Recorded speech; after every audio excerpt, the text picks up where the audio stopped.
অবিশ্বাস ও অনিশ্চয়তাকে মাথায় নিয়েই ইরান এবং আমেরিকার প্রতিনিধি দল আজ মুখোমুখি বৈঠকে বসছে। গত 19 তারিখ প্রথম আমেরিকা এবং ইরানের দ্বিপাক্ষিক বৈঠকে বসবার কথা ছিল জেনেভাতে। সেই বৈঠক বাতিল হয়েছিল ইসরায়েলের লেবাননে হামলার কারণেই। আজ যখন লেবাননে আক্রমণ চলছে তার মধ্যেই নতুন করে ইরান এবং আমেরিকার প্রতিনিধি দল এই মুহূর্তে যখন আমরা রেকর্ডিং করছি আলোচনা শুরু হয়েছে। দুই দেশের মধ্যে যে মধ্যস্থতা করছিল পাকিস্তানের প্রধানমন্ত্রী শেহবাজ শরীফ এবং পাকিস্তানের ফিল্ড মার্শাল আসিম মুনির, তাদের সঙ্গে আমেরিকার প্রতিনিধি দলের বৈঠক চলছে। অপরদিকে ইরানের প্রতিনিধি দলের সঙ্গে সৌজন্য সাক্ষাৎ চলছে সুইজারল্যান্ডের কর্তৃপক্ষের। তো আমেরিকা যুক্তরাষ্ট্র কেবলমাত্র ইরানের সঙ্গে যুদ্ধেই পরাস্ত হয়নি, আমেরিকা যুক্তরাষ্ট্র ইসরায়েলের কাছেও পরাস্ত হয়েছে। কারণ ডোনাল্ড ট্রাম্প একাধিকবার সাংবাদিক সম্মেলনে লেবাননে গণহত্যা বন্ধ করতে নির্দেশ দিয়েছিল ইসরায়েলকে। নেতানিয়াহুর সঙ্গে তার কয়েক দফা বচসাও হয়েছে। তাতেও কিন্তু আমরা দেখতে পাচ্ছি ইসরায়েলকে আমেরিকা যুক্তরাষ্ট্র কোনোভাবেই এখনো বাগে আনতে পারেনি। অর্থাৎ আমেরিকার বিরুদ্ধে গিয়েই আমেরিকা ইরান চুক্তিকে ধ্বংস করার লক্ষ্য নিয়ে লেবাননের সাধারণ মানুষকে এই মুহূর্তে খুন করে চলেছে এই বর্বর ইসরায়েল রাষ্ট্র। তবে যেটা আশঙ্কা করা হয়েছিল যে ইরান আমেরিকার সঙ্গে কোনো রকম আলোচনায় না গিয়ে সরাসরি কি যুদ্ধে যাবে, এই দখলদার ইসরায়েলে আক্রমণ করে নতুন করে কি মধ্যপ্রাচ্যে ভয়াবহ যুদ্ধ শুরু হবে। তবে সেই যুদ্ধ এখনই শুরু না হলে ইরান শেষবারের মতো আমেরিকা যুক্তরাষ্ট্রকে কূটনৈতিকভাবে চাপ প্রয়োগ করার চেষ্টা করার লক্ষ্য নিয়েই এই বৈঠকে উপস্থিত হয়েছে। এই বৈঠকের যে তাৎপর্যপূর্ণ ঘটনা আমরা দেখতে পাচ্ছি, ইরানের পক্ষে এই বৈঠকে যোগদান করছেন পার্লামেন্টের স্পিকার মোহাম্মদ বাকের গালিবাফ এবং ইরানের বিদেশমন্ত্রী সৈয়দ আব্বাস আরাগচি।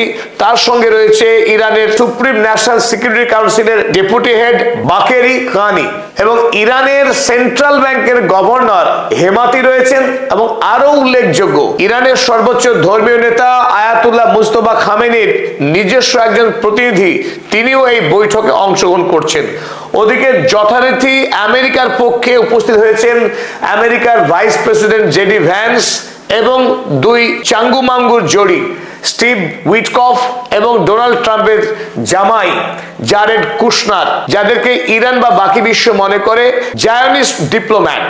তার সঙ্গে আমেরিকার পক্ষ থেকে এক ঝাঁক টেকনিক্যাল এক্সপার্ট টিম সুইজারল্যান্ডের এই বৈঠকে অংশগ্রহণ করেছে। আর এই বৈঠকের মধ্যস্থতা করছে পাকিস্তান এবং কাতার রাষ্ট্র। তাই পাকিস্তানের প্রধানমন্ত্রী শেহবাজ শরীফ এবং আসিম মুনির গিয়েছেন, অপরপক্ষে কাতারের প্রধানমন্ত্রী জসিম আল থানি তিনিও উপস্থিত আছেন। বুর্জেনস্টক শহরের লেক ভিউ হোটেলে এই বৈঠক শুরু হয়েছে। তবে উল্লেখযোগ্য বিষয় আপনারা দেখছেন এই ছবিতে, ইরানের পার্লামেন্টের স্পিকার মোহাম্মদ বাকের গালিবাফ তিনি ইরান থেকে প্লেন নিয়ে সোজা সুইজারল্যান্ডের জুরিক এয়ারপোর্টে চলে গেলেন নিজে প্লেন চালিয়ে। যে ছবি আপনারা দেখছেন, কাল যখন বিমান তিনি চালাচ্ছিলেন সেই অবস্থায় বিমানে বসে এই ছবি নেওয়া হয়েছে। যিনি অনেক বছর আগেই প্লেন চালানো ছেড়ে দিয়েছেন সেই মানুষটাই নিজেই প্লেন চালিয়ে যাচ্ছেন। একেই বলে ইরান, একেই বলে সাহসিকতা, একেই বলে বীরত্ব। ইরান যে কোনো অসম্ভবকেই সম্ভব করতে পারে। আরো তাৎপর্যপূর্ণ বিষয় এই, সুইজারল্যান্ডে ইরানের পক্ষে যে প্লেনে করে মোহাম্মদ বাকের গালিবাফরা পৌঁছলেন সেই প্লেনের নাম মিরাজ এবং যার গায়ে বড় করে লেখা আছে #মিনাব অন 68। আমেরিকার বর্বরতাকে ইউরোপের মানুষের সামনে তুলে ধরবার জন্য আরো একবার ইরান #মিনাব অন 68 এই প্লেনের ব্যবহার করলো। এই মুহূর্তে গোটা পৃথিবী ভারাক্রান্ত লেবাননকে নিয়ে। ইসরায়েল তার শেষ মরণ কামড় বসাচ্ছে লেবাননের উপরে। আমেরিকা এবং ইরান মৌ স্বাক্ষর করবার পর থেকেই ইসরায়েল লেবাননের জনগণের উপরে মারাত্মকভাবে সন্ত্রাসী হামলা চালিয়ে যাচ্ছে এবং 18 জুনের পর থেকে আজ 21 জুন এই 3 দিনের মধ্যে 100-রও অধিক লেবানিজ মানুষকে খুন করেছে এই বর্বর ক্রিমিনাল বেঞ্জামিন নেতানিয়াহু এবং বেন গিররা। আপনারা এই মুহূর্তে যে ছবি দেখছেন, আজকের সকাল বেলায় ইসরায়েলি হামলায় 17 জনেরও অধিক লেবানিজ মানুষ খুন হয়েছে। আর সেই রক্তের উপরে দাঁড়িয়েই আজ ইরান আমেরিকার প্রতিনিধি দল মুখোমুখি বৈঠক করছে। তারপর দেখছেন একটা বড় অ্যাপার্টমেন্ট, বড় একটি বাড়ি সেই বাড়ির ওপরে আকাশ থেকে বোমা বর্ষণ করে গোটা বাড়িটাকে ধূলিসাৎ করে দেওয়া হয়েছে, ধ্বংসস্তূপে বদলে দেওয়া হয়েছে। যে কথা ডোনাল্ড ট্রাম্প বললেন কদিন আগে, যে হিজবুল্লাহকে খুন করার নাম করে বড় বড় বাড়িকে যেভাবে গুড়িয়ে দিচ্ছে ইসরায়েল, তাকে কোনোভাবেই মেনে নেওয়া যায় না। অথচ ডোনাল্ড ট্রাম্পের কথাতে যে বেঞ্জামিন নেতানিয়াহু পাত্তা দিচ্ছেন না, সেটা স্পষ্টই বোঝা যাচ্ছে, কারণ তার কোনো হুমকিতেই কাজ হচ্ছে না। স্বাভাবিকভাবে ইরান ইসরায়েলি এই গণহত্যাকে যে মেনে নেবে না, তার জন্য ইরান অত্যন্ত কড়া পদক্ষেপ নিতে শুরু করেছে।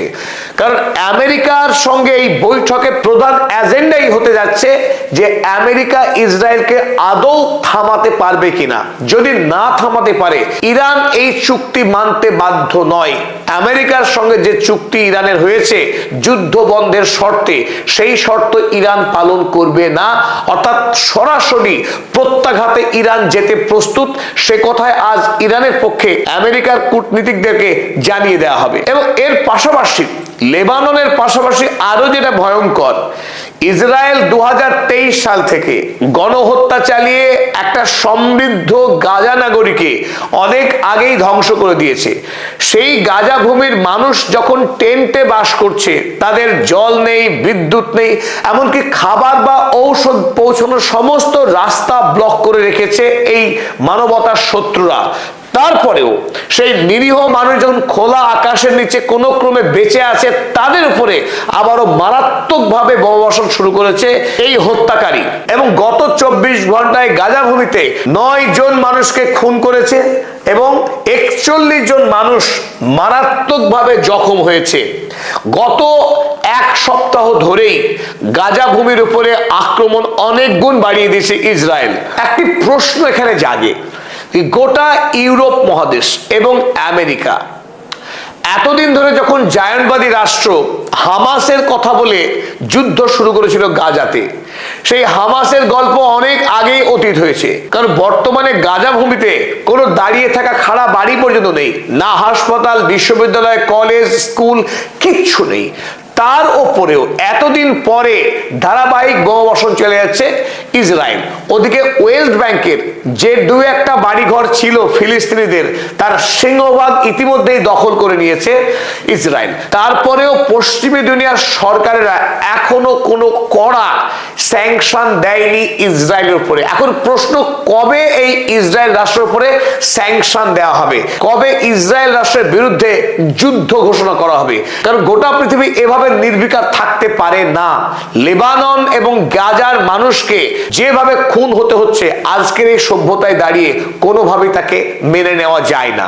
অতএব ইরানের পক্ষে স্পষ্টই জানানো হয়েছে, আজকের এই বৈঠকে লেবাননের যুদ্ধ থামানোই হবে প্রধান agenda. The Zionist regime continues to violate its commitment in Lebanon. জায়নবাদীরা ধারাবাহিকভাবে তাদের প্রতিশ্রুতি ভঙ্গ করেছে লেবাননে। This issue will be the main topics of discussion in today's talks. সরাসরি ইরানের পক্ষে এটাই জানানো হয়েছে যে আজকের এই বৈঠকে তাদের মূল আলোচ্য বিষয় হবে এটি। তবে এর পাশাপাশি ইরানের ওপরে যে স্যাংশন তুলে নেওয়ার কথা বলেছে আমেরিকা যুক্তরাষ্ট্র, সেই বিষয়ে ইরানকে কবে সার্টিফিকেট দেওয়া হবে যাতে করে ইরান বিশ্বের বাজারে অবাধে তেল রপ্তানি করতে পারে, এবং ইরানের যে বিপুল পরিমাণে ফ্রোজেন মানি যেটা ইরানের হাতে তুলে দেওয়ার কথা আমেরিকার পক্ষ থেকে, সেটা কবে এবং কিভাবে তুলে দেওয়া হবে সেই বিষয়েও মার্কিন প্রতিনিধি দলের সঙ্গে একটি নির্দিষ্ট ফ্রেমওয়ার্ক তৈরি করতে চাইছে ইরান আজকের এই বৈঠকে। তবে আজকের এই বৈঠকের ভবিষ্যৎ নির্ভর করছে নিশ্চিতভাবেই লেবাননের উপর। লেবাননের যুদ্ধ থামাতে যদি আমেরিকা ব্যর্থ হয়, তাহলে ইরান এই চুক্তি ভেঙে দিয়ে সরাসরি যুদ্ধে যাবে বলেই আমাদের অনুমান। আপনারাও আপনাদের এই বিষয়ে সুচিন্তিত মতামত জানাবেন। তবে অনেকেই মনে করতে পারে ইরান কেন ব্যবস্থা নিচ্ছে না। তবে ইরান ইতিমধ্যে ব্যবস্থা নিয়েছে। ইরানের এই মুহূর্তে তার যে মূল নিউক্লিয়ার অস্ত্র হরমুজ প্রণালী, যে হরমুজ প্রণালী নিউক্লিয়ারের থেকেও শক্তিশালী, সেই হরমুজ প্রণালীকে গত রাতেই পুরোপুরি বন্ধ করে দিয়েছে ইরান। যুদ্ধকালীন সময়ে আমেরিকার উপরে যে প্রবল চাপ প্রয়োগ করা হয়েছিল এই হরমুজ প্রণালী ব্যবহার করে, একই পথে হেঁটে ইরান গতকাল রাত থেকে আনুষ্ঠানিকভাবে পুরোপুরি বন্ধ করে দিয়েছে হরমুজের জাহাজ চলাচল। সেই প্রসঙ্গে ফার্স নিউজ তারা সংবাদ করেছে, strait of Hormuz remains closed until further notice, Iran's Fars news agency. ইরানের পক্ষে ফার্স নিউজ এজেন্সি তারা জানিয়েছে যে নতুন করে সরকার নির্দেশ না দেওয়া পর্যন্ত এখন পুরোপুরি হরমুজ প্রণালীতে জাহাজ চলাচল বন্ধ। অর্থাৎ বিশ্বের বাজারে আরো একবার জ্বালানি নিয়ে, পেট্রোকেমিক্যালস এবং রাসায়নিক সার নিয়ে উত্তেজনা এবং উদ্বেগ শুরু হয়েছে। আবারও তেলের দাম বাড়তে শুরু করেছে, আর যখনই অস্থিরতা শুরু করছে তখনই বিশ্বে আমরা দেখতে পাচ্ছি সোনার দাম পড়তে শুরু করছে আর তেলের দাম বাড়তে শুরু করছে। সেই খেলা আবার শুরু হয়েছে। ডোনাল্ড ট্রাম্প কোনোভাবেই চাইছেন না হরমুজ প্রণালী বন্ধ হোক, আর হরমুজ প্রণালী বন্ধ হওয়া মানেই ডোনাল্ড ট্রাম্পের ভাগ্যের তালা লেগে যাওয়া। তাই আমেরিকা আন্তরিকতার সাথেই এই মুহূর্তে ইরানের সঙ্গে চুক্তিকে বাঁচিয়ে রাখতে চাইছে এবং যুদ্ধেও আর ফিরতে চাইছে না আমেরিকা। তবে এটা খুব স্পষ্ট, আমেরিকা এখনো পর্যন্ত ইসরায়েলের উপরে প্রভাব সৃষ্টি করতে সম্পূর্ণ ব্যর্থ। তাই যদি আমেরিকা ইসরায়েলকে থামাতে না পারে তাহলে এই চুক্তির কোনো অর্থই নেই। ইরান এই ধরনের চুক্তি চায়ও না। যদি আমেরিকা ইসরায়েলকে না থামাতে পারে তাহলে সম্ভাবনা খুব প্রবল ইরান খুব শিগগিরই এই জায়নবাদী রাষ্ট্রকে মারাত্মক শাস্তি দিতে শুরু করবে। এখনকার মতো আপনাদেরকে ধন্যবাদ জানাচ্ছি, তবে আমরা চোখ রেখেছি সুইজারল্যান্ডের এই বৈঠকের দিকে। যখনই আপডেট পাওয়া যাবে আপডেট নিয়ে আবার আপনাদের সামনে ফিরে আসছি।